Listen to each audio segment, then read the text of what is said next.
Twist reveal होता है ना भाई। मूवी की शुरुआत परिमला और उसकी पत्नी स्वतंत्रता के परिवार से होती है। परिमला का नाम सुनकर लोग अक्सर कंफ्यूज हो जाते हैं, क्योंकि ये आमतौर पर लड़कियों का नाम होता है। असल में उसके पापा ने अपनी माँ की याद में उसका नाम परिमला रखा था। वह उसकी पत्नी का नाम स्वतंत्रता इसलिए रखा गया क्योंकि उसका जन्म भारत की आजादी के समय हुआ था। इन दोनों की 2 बेटियां हैं। बड़ी बेटी पराशक्ति, जिसे सभी शक्ति कहते हैं, और छोटी बेटी मधुमिता यानी मधु। दोनों एक ही कॉलेज में पढ़ती है, लेकिन घर के अंदर दोनों का रिश्ता बहनों से ज्यादा दुश्मन जैसा लगता है। कभी बाथरूम को लेकर लड़ाई, कभी खाने को लेकर झगड़ा, और कभी किसी छोटी सी बात पर दोनों पूरा घर सिर पर उठा लेती है। परिमला नौकरी करता है और स्वतंत्रता घर संभालती है। पूरा परिवार किराए के मकान में रहता है। इनके मकान वाली ऊपर वाली मंजिल पर रहते हैं, और इस परिवार की वजह से वो अक्सर परेशान रहते हैं। दरअसल शक्ति रोज सुबह नींद में अपना फोन चार्ज करने जाती है, लेकिन कई बार गलती से पानी की मोटर का स्विच चालू कर देती है। इसके बाद वो कॉलेज के लिए तैयार होने में बिजी हो जाती है और मोटर बंद करना भूल जाती है। टंकी भरने के बाद पानी बाहर बहने लगता है। तब मकान मालिक नीचे आकर मोटर बंद करवाते हैं और पूरे परिवार को डांटते हैं। ये लगभग हर दूसरे दिन होने लगा था,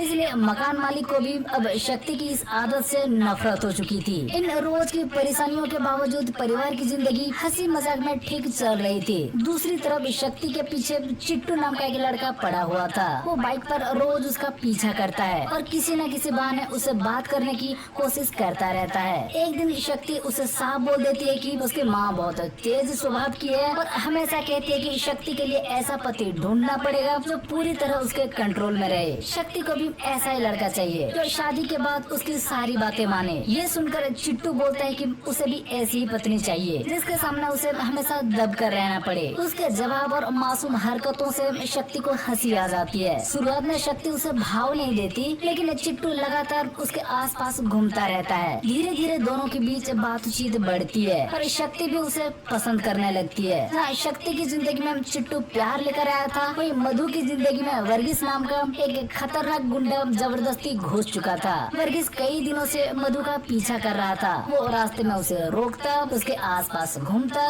और बार बार अपने प्यार का दावा करता रहता था। मधु से बचने की कोशिश करती थी, लेकिन वर्गीस पर किसी बात का असर नहीं होता। एक दिन वर्गीस सीधे परिमला के घर पहुंच जाता है। वो बिल्कुल आराम से परिमला के सामने बोलता है कि मधु उसकी जिंदगी है। परिवार इस रिश्ते को माने या ना माने, वो मधु को अपने साथ ले जाकर उससे शादी जरूर करेगा। उसकी बात सुनकर परिमला और स्वतंत्रता दोनों घबरा जाती है। इसी समय शक्ति घर पहुंचती है। उसे जैसे ही पता चलता है कि वर्गीस उसकी छोटी बहन को धमकाने आया है, वो गुस्से में उसके सामने खड़ी हो जाती है। शक्ति वर्गीस को चेतावनी देती है कि वो दोबारा मधु के आसपास दिखाई दिया तो वो उसे छोड़ेगी नहीं, लेकिन वर्गीस भी पीछे हटने वालों में से नहीं था। वो शक्ति को धमकी देता है कि अगर वो उसकी होने वाली पत्नी की बहन नहीं होती तो वो उसके चेहरे पर एसिड फेंक देता। इतनी खतरनाक धमकी सुनने के बाद भी शक्ति नहीं डरती। वो पूरे मोहल्ले के सामने उसे खरी खोटी सुनाकर वहाँ से भगा देती है। लेकिन वर्गीस के जाने के बाद परिमला शक्ति को डांटता है। वो बताता है कि वर्गीस कोई मामूली आवारा लड़का नहीं है, बल्कि इलाके का जाना माना एक गुंडा है। जब वर्गीस छोटा था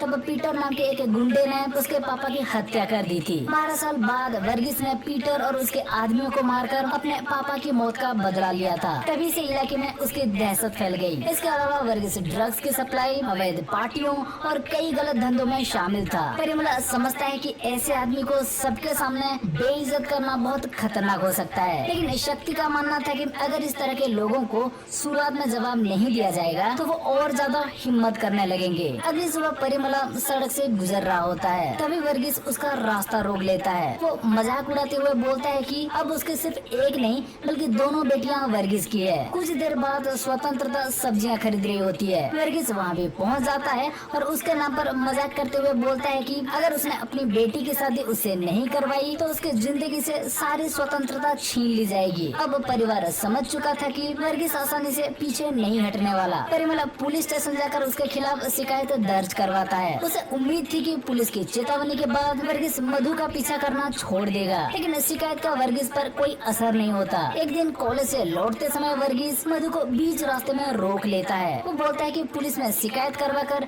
परिवार ने बहुत बड़ी गलती की है, क्योंकि वो किसी पुलिस वाले से डरने वाला नहीं है। इसके बाद वर्गीस अचानक मधु के पास जाकर उसके साथ एक सेल्फी ले लेता है। तभी पीछे से शक्ति आ जाती है। वो वर्गीस से फोटो डिलीट कर करने के लिए बोलती है। वर्गीस फोटो डिलीट करने के बजाय अपनी मुट्ठी बंद करके शक्ति के सामने हाथ बढ़ाता है। शक्ति को लगता है कि उसने हाथ में एसिड से भरी कोई चीज छिपा रखी है। वर्गीस पहले ही उसके चेहरे पर एसिड फेंकने की धमकी दे चुका था, इसलिए शक्ति एक पल के लिए डर जाती है। लेकिन वर्गीस के हाथ में सिर्फ एक अंडा होता है। वो अचानक वही अंडा शक्ति के चेहरे पर फेंक देता है और उसका डर देखकर हंसने लगता है। शक्ति को कोई चोट नहीं लगती, लेकिन वर्गीस उसे ये महसूस करवा देता है कि वो कभी भी अपनी धमकी को सच में बदल सकता है। इसी बीच दिवाली आने वाली होती है। शक्ति और मधु को उम्मीद थी कि इस बार उनके पापा ढेर सारे पटाखे लेकर आएंगे, लेकिन परिमला ऑफिस से सिर्फ मिठाइयाँ लेकर घर लौटता है। जब परिवार पटाखों के बारे में पूछता है तो परिमला बोलता है कि पटाखे खरीद कर पैसे जलाने का कोई फायदा नहीं है। सभी लोग छत पर जाकर दूसरों की आतिशबाजी देखेंगे और ऐसा महसूस करेंगे जैसे वो खुद पटाखे जला रहे हैं। इससे पैसे भी बचेंगे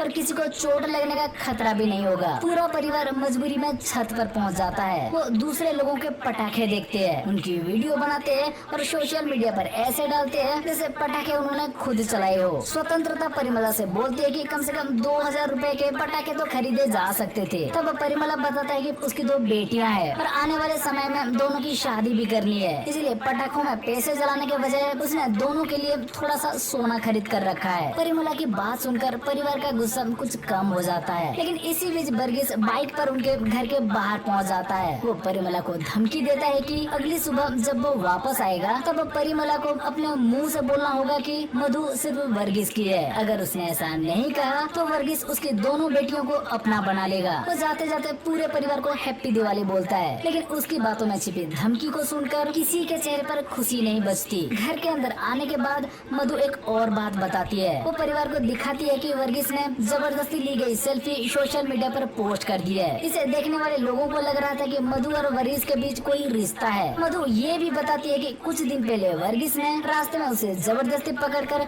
उसके गाल पर किस किया था। ये सुनते ही परिमला का गुस्सा फूट पड़ता है। वो बोलता है कि रोज डर कर जीने से अच्छा है कि वर्गीस को हमेशा के लिए खत्म कर दिया जाए। स्वतंत्रता और शक्ति भी गुस्से में उसके बात का समर्थन करने लगती है, लेकिन मधु बोलती है कि अगर उन्होंने वर्गीस की हत्या कर दी तो पुलिस तुरंत उन्हीं तक पहुंच जाएगी और पूरा परिवार जेल चला जाएगा। परिमला फिर भी सोचता है कि अगर वर्गीस को मारना पड़े तो ऐसा करना होगा कि किसी को उनके ऊपर शक ना हो। इसके बाद बात वहीं खत्म हो जाती है। अगली सुबह पूरा परिवार दिवाली के मौके पर मंदिर जाता है। मंदिर से वापस आते समय परिमला को एक गली के अंदर स्वतंत्रता के भाई राघवन जैसा कोई आदमी दिखाई देता है। परिमला स्वतंत्रता को ये बात बताता है, लेकिन स्वतंत्रता बोलती है कि राघवन यहाँ कैसे आ सकता है, वो तो दूसरे शहर में है। परिमला को भी लगता है कि शायद उसने किसी और को देख लिया होगा। इसी दौरान पुलिस को खबर मिलती है कि एक सुनसान जगह पर किसी की लाश पड़ी है। इंस्पेक्टर एम पेरुमान अपनी टीम के साथ वहाँ पहुँचता है। जमीन पर वर्गीस की लाश पड़ी थी। उसके सिर पर चोट का निशान था, गले को तार से दबाया गया था और उसका दायां हाथ बहुत बेरहमी से काट दिया गया था। लाश की हालत देखकर पुलिस समझ जाती है कि हत्यारे के मन में वर्गीस के लिए बहुत गहरी नफरत थी। कुछ देर बाद शक्ति और मधु भी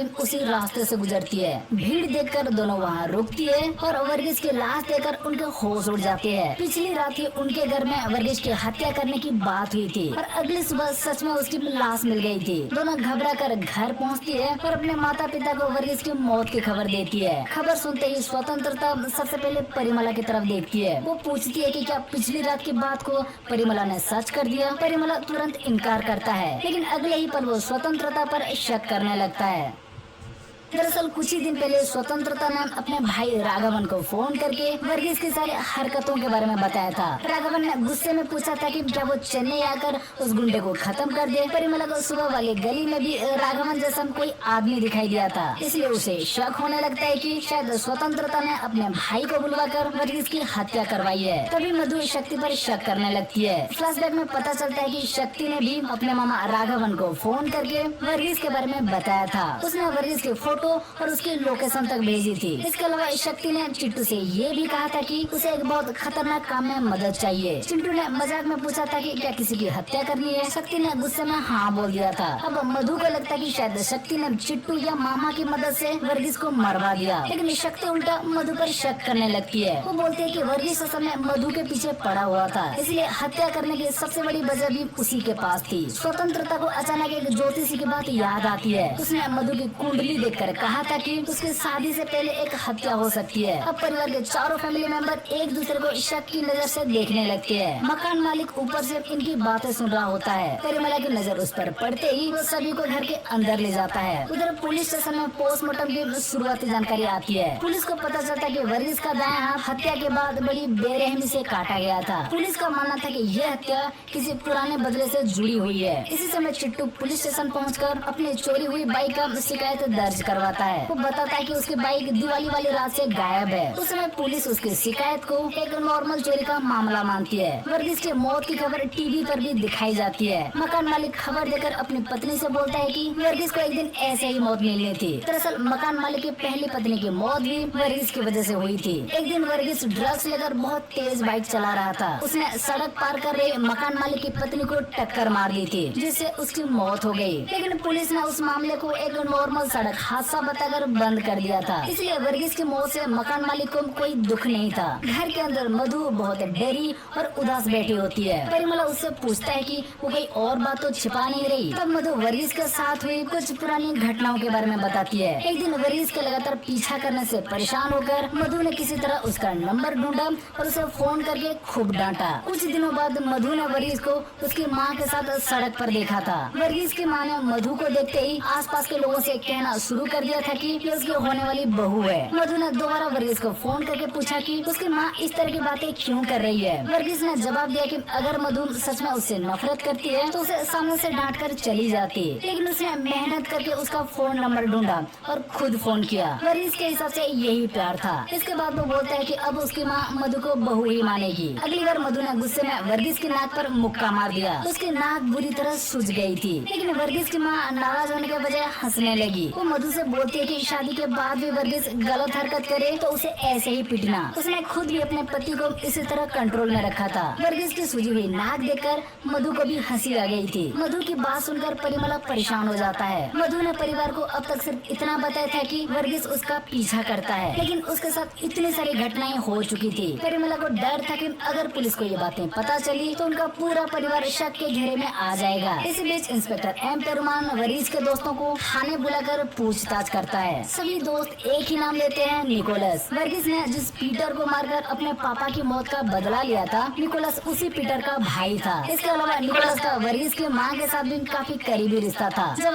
वर्गीस को इसके बारे में पता चला तो उसने निकोलस को इलाके से भगा दिया था और अपनी माँ को भी धमकाया था कि निकोलस दोबारा यहाँ दिखाई दिया तो वो उसे मार देगा। इसलिए पुलिस को लगता है कि निकोलस ने पुरानी दुश्मनी और अपनी बेइज्जती का बदला लेने के लिए वर्गीस की हत्या की होगी। दूसरी तरफ राघवन की पत्नी परिमला को फोन करती है। वो बताती है कि राघवन चेन्नई जाने के बाद कहकर घर से निकला था, लेकिन अब तक वापस नहीं आया। परिमला तुरंत राघवन को फोन करता है, लेकिन वो कॉल नहीं उठाता। असल में राघवन और परिमला का छोटा भाई कामाक्षी चेन्नई की एक लॉज में छिपकर शराब पी रहे थे। दोनों जानबूझकर परिमला की कॉल नहीं उठा रहे थे। अब परिमला का शक और मजबूत हो जाता है। इसी दौरान इंस्पेक्टर एम पेरुमान मधु को फोन करता है। वो बताता है कि वर्गीस की मौत से पहले आखिरी फोन मधु ने किया था। मधु ने वर्गीस को फोन करके कहा था कि उसके लिए एक दिवाली गिफ्ट है और उसे तोमिल कुप्पम नाम की जगह पर आना होगा। इंस्पेक्टर पूछता है कि मधु और वर्गीस के बीच असली रिश्ता क्या था। मधु घबराकर फोन काट देती है। इंस्पेक्टर तुरंत अपने जीप लेकर उसके घर की तरफ निकल जाता है। इधर परिमला पूरे परिवार को एक एक कमरे में बैठाकर समझाता है कि अब सबसे जरूरी काम पुलिस से बचना है। वो बोलता है कि चारों में से किसी एक ने वर्गीस को मारा हो या ना मारा हो, पुलिस उन सभी को पकड़ सकती है। इसलिए सभी को एक ही कहानी बोलनी होगी कि वो वर्गीस को ठीक से जानते भी नहीं थे। परिमला को फिल्म पापन असम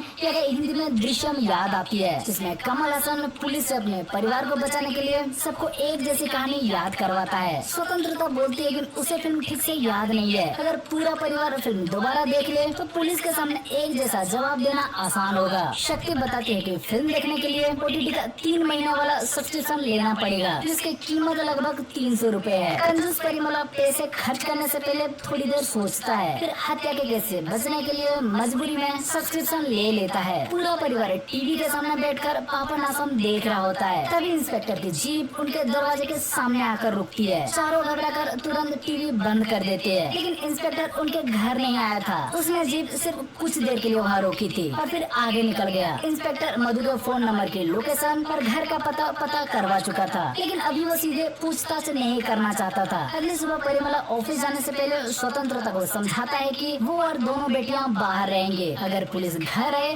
तो स्वतंत्रता को बहुत सावधानी से जवाब देना होगा। स्वतंत्रता मजाक में बोलती है कि उसे घर के अंदर बंद करके चले जाए ताकि पुलिस के आने पर वो दरवाजा ही ना खोले। परिमला सच में घर को बाहर से लॉक कर देता है और स्वतंत्रता अंदर रह जाती है। जब परिमला और बेटियां बाहर निकलती है तो मकान मालिक उन्हें रोकता है। वो बताता है कि वर्गीस कई बार उनके घर आकर झगड़ा कर चुका था, इसलिए पुलिस सबसे पहले इसी परिवार से पूछताछ करेगी। वो शाम तक घर खाली करने के लिए भी बोल देता है। दूसरी तरफ वर्गीस की मां अपने बेटे के दोस्तों से वादा करती है कि जिसने भी वर्गीस के कातिल को ढूंढ लिया वो अपना घर उसके नाम कर देगी। वर्गीस के दोस्त बताते हैं कि उसकी मौत के बाद ना निकोलस आया और ना ही असलान वर्गीस का ड्रग्स के धंधे में बड़ा पार्टनर था। वर्गीस स्कूल, कॉलेज और नाइट पार्टियों में ड्रग्स पहुंचाने का काम करता था और असलान इसी ड्रग्स के जरिए बड़ी पार्टियां करवाता था। वर्गीस की मौत के बाद भी असलान का गायब रहना शक पैदा कर रहा था। इसी दौरान पुलिस वर्गीस के दोस्तों को दोबारा थाने बुलाती है। इंस्पेक्टर पूछता है कि ड्रग्स का माल कहां से आता था, लेकिन कोई कुछ बताने के लिए तैयार नहीं होता।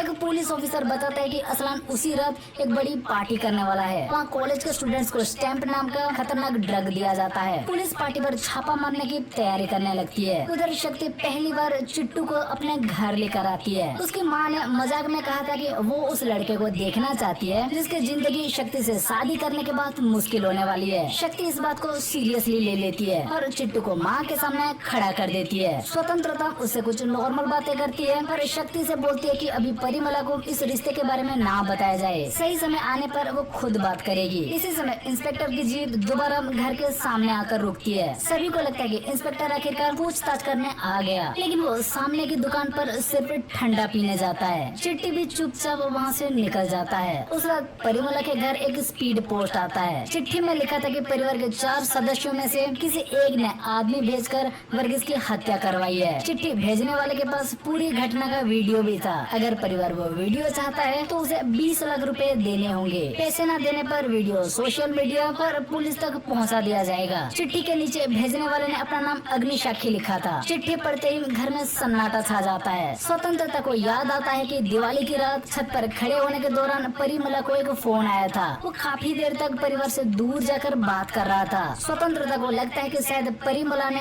उसी फोन पर किसी को वर्गीस का हत्या करने का काम दिया था, लेकिन परिमला फिर से उसके भाई राघवन का नाम लेता है। वो बोलता है कि राघवन गांव जाने की बात लेकर चेन्नई आया था, इसलिए हो सकता है कि स्वतंत्रता ने अपने भाई से ये हत्या करवाई हो। दोनों एक दूसरे पर शक करते रहते हैं, लेकिन किसी के पास कोई जवाब नहीं था। उधर असलान की नाइट पार्टी चल रही होती है। बड़ी संख्या में कॉलेज के स्टूडेंट्स ड्रग्स लेकर डांस कर रहे होते हैं। अचानक एक लड़का जमीन पर गिर जाता है। उसी समय पुलिस वहाँ पहुँचती है। पुलिस को देखते ही असलान पीछे के रास्ते से भाग जाता है। बेहोश स्टूडेंट को अस्पताल ले जाया जाता है, लेकिन उसकी जान नहीं बचती। डॉक्टर बताता है कि उसने स्टैम्प नाम का ड्रग लिया था, जिससे उसे हार्ट अटैक आ गया। इस ड्रग का लगातार इस्तेमाल दिमाग की नसों को खराब कर देता है और कुछ समय बाद इंसान अपना मानसिक संतुलन खो सकता है। डॉक्टर पुलिस को वार्निंग देता है कि इस ड्रग की सप्लाई जल्दी नहीं रोकी गई तो बहुत सारे कॉलेज स्टूडेंट इसकी वजह से मारे जाएंगे। दूसरी तरफ शक्ति और चिट्टू समुद्र किनारे पानी पूरी खा रहे होते हैं। इंस्पेक्टर एम पेरवान भी वहाँ पहुँच जाता है तो चिट्टू से पूछता है कि शक्ति कौन है। चिट्टू उसे सिर्फ अपने दोस्त बताता है। इसके बाद इंस्पेक्टर शक्ति से पूछता है कि वो चिट्टू को कितने समय से जानती है। शक्ति बताते है कि उनकी मुलाकात कुछ समय पहले ही हुई थी। इंस्पेक्टर चिट्टू से उसकी चोरी हुई बाइक के बारे में भी पूछता है। चिट्टू जवाब देता है कि बाइक अभी तक नहीं मिली। इंस्पेक्टर दोनों को ध्यान से देखकर वहाँ से चला जाता है।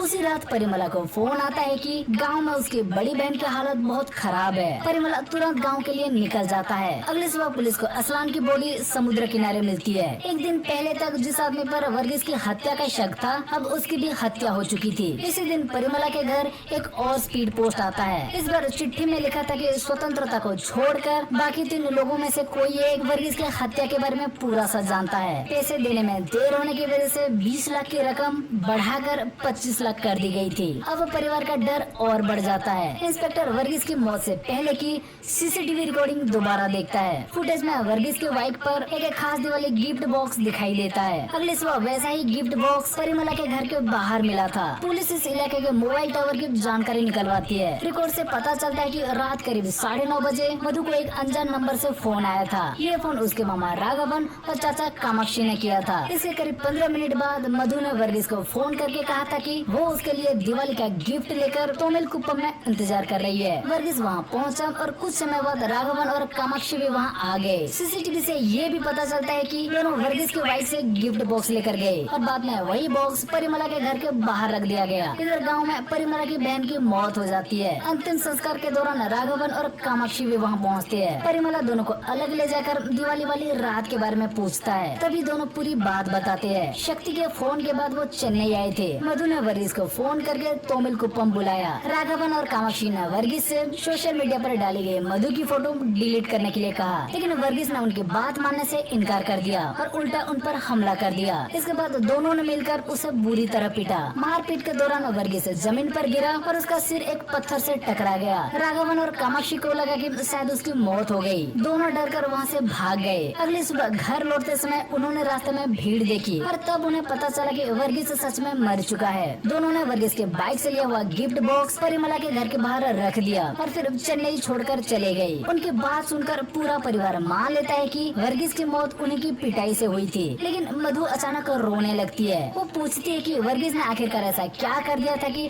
सभी ने मिलकर उसे मार डाला। मधु की बात सुनकर शक्ति को शक होता है कि कहीं उसकी छोटी बहन सच में वर्गीस से प्यार तो नहीं करने लगी थी। स्वतंत्रता को भी ये सुनकर झटका लगता है। मधु खुद नहीं समझ पा रही थी कि वर्गीस को लेकर उसके मन में क्या था। वो उसके पीछा करने और जबरदस्ती से परेशान थी, लेकिन वर्गीस की माँ की बातें और उसके साथ हुई कुछ घटनाओं की वजह से उसके मन में थोड़ी नरमी आ गई थी। इसी बीच दो पुलिस वाले गाँव पहुँचते हैं। उन्हें देखकर राघवन और कामाक्षी बहुत डर जाते हैं। तब वो एक और जरूरी बात बताते हैं। जब वो वर्गीस को छोड़कर वहाँ से गए थे तब उसकी सांसें चल रही थी। वर्गीस घायल जरूर था लेकिन जिंदा था, यानी सिर पर लगी चोट उसकी मौत की असली वजह नहीं थी। दोनों के जाने के बाद कोई तीसरा व्यक्ति वहाँ पहुँचा था जिसने तार से उसका गला दबाया और उसका हाथ काटा। अब मामला फिर से उलझ जाता है। इधर पुलिस परिमला के घर भी पहुँचती है, लेकिन परिवार गाँव गया हुआ था और घर बंद था। मकान मालिक परिवार को फोन करता है, लेकिन शक्ति को लगता है कि वो फिर से पानी की मोटर बंद न करने की शिकायत करेगा, इसलिए वो उसका नंबर ब्लॉक कर देती है। मकान मालिक परिमला को फोन करके बताता है कि पुलिस हत्या के मामले में उसके परिवार को ढूंढ रही है। ये सुनते ही परिमला कुछ समय के लिए अपने फोन बंद कर देता है। पुलिस मकान मालिक से चाबी लेकर परिमला के घर की तलाशी लेती है। तलाशी के दौरान एक पुलिस ऑफिसर को हत्या और पुलिस जांच से जुड़ी किताब मिलती है। इससे परिवार पर शक और बढ़ जाता है। आधी रात को परिमला का परिवार चुपचाप वापस घर लौट आता है। अंदर आते ही परिमला समझ जाता है कि पुलिस घर की तलाशी ले चुकी है। उस रात मधु को बार बार वर्गीस दिखाई देता है। असल में वो कोई भूत नहीं बल्कि मधु के अंदर का डर था। उसे लगता था कि उसकी वजह से वर्गीस को उस जगह बुलाया गया और बाद में उसकी हत्या हो गई। एक रात मधु डर कर चीखती है। शक्ति नींद में बोलती है कि वर्गीस कुछ देर पहले उसके सपने में भी आया था और उसने उसे बाहर भगा दिया है, इसलिए अब मधु आराम से सो सकती है। दूसरी तरफ वर्गीस की माँ और उसके दोस्त पुलिस स्टेशन के बाहर प्रदर्शन करने लगते हैं। वो वर्गीस के कातिल को जल्दी पकड़ने की मांग करते हैं। इंस्पेक्टर एम पेरुमान उनसे 10 दिन का समय मांगता है, लेकिन पुलिस विभाग के अंदर भी एम पेरुमान के काम करने के तरीके पर सवाल उठने लगे थे। एक एएसआई को लगता है कि इंस्पेक्टर इस केस को जानबूझकर धीरे चला रहा है। फ्लैशबैक में पता चलता है कि एक बार त्योहार के दौरान एम पेरुमान ने वर्गीस और उसके आदमियों को सड़क से हटने के लिए कहा था। वर्गीस ने उल्टा उसे धमकी दी थी कि वो उसके इलाके में आकर उसी पर हाथ उठाने की हिम्मत कैसे कर रहा है। उस समय एम पेरुमान ने उसका नाम पूछा और नाम सुनने के बाद बिना कार्रवाई किए उसे छोड़